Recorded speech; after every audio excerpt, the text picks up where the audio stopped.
Qual a possível relação do caso Dreyfus com o parassociograma de Littré? Isso você foi, vamos dizer assim, em cima do lance. Por quê? Porque sem saber ainda da personalidade do Littré, eu tive interesse de saber e pesquisar esse imbróglio, né, que foi um verdadeiro imbróglio sociológico, que foi o caso Dreyfus. E lembrando que o Littré dessomou em 1881, no final do século XIX. E o caso Dreyfus foi mais no final ainda, né? Ele começou no final do ano de 1894, aí foi em 1895, e aí prosseguiu por vários anos. O Dreyfus viveu durante muitos anos. Agora é muito interessante por quê? Porque o professor Valdo teve a inspiração de começar a ler sobre o Dreyfus. Não sei se você acompanhou isso pelas tertúlias. Ele leu aquele livro do Bredan, que conta a história toda do caso Dreyfus, chama Caso Dreyfus. E ele, no caso, distribuiu esse livro para algumas pessoas lerem. Eu fui uma das que tive interesse e fiz toda a leitura daquele livro. É um livro grosso e tive muita repercussão com esse livro. Não é um livro fácil de ler, são muitos personagens. Para quem não é da área, às vezes, do direito, da sociologia, das relações internacionais, às vezes que não conhecia o caso a fundo, é mais difícil ainda. Mas o fato é que eu tive tanta repercussão que eu resolvi escrever uma resenha sobre esse livro.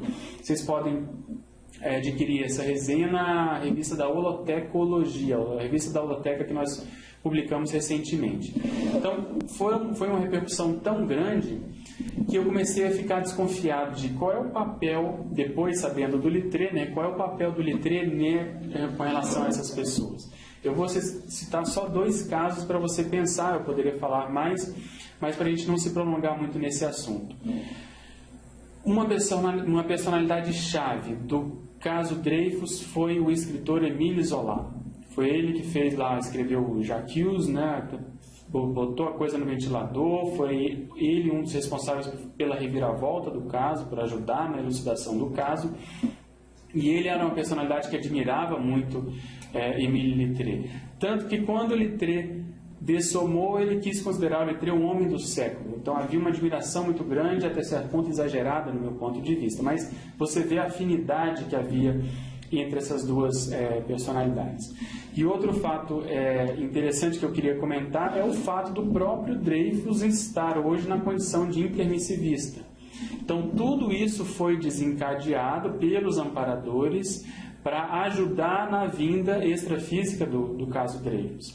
Então aquilo que aconteceu com o Littré até certo ponto, no final do século XIX, início do século XX, vamos dizer assim, a minha entrada no curso intermissivo, eu parto desse pressuposto que é o que está acontecendo com Dreyfus. E até certo ponto, será que eu não tive uma participação de ter podido ser uma cobaia, eu e outras pessoas que estão aqui na CCCI, para eles entenderem como que é o mecanismo, como que a coisa se processa, ao modo daquilo que eu comentei, que aconteceu com aquelas consciências intelectuais lá no ICP2. Então existe muita relação, sim, porque é o mesmo grupo. E se a gente puder expandir um pouco mais, houve a Revolução Francesa no final do século XVIII, ao longo do século XIX, a gente vai mostrar isso no fórum, houve muitas idas e vindas entre o Império e a República, quer dizer, a monarquia e os republicanos. Nós defendíamos a República.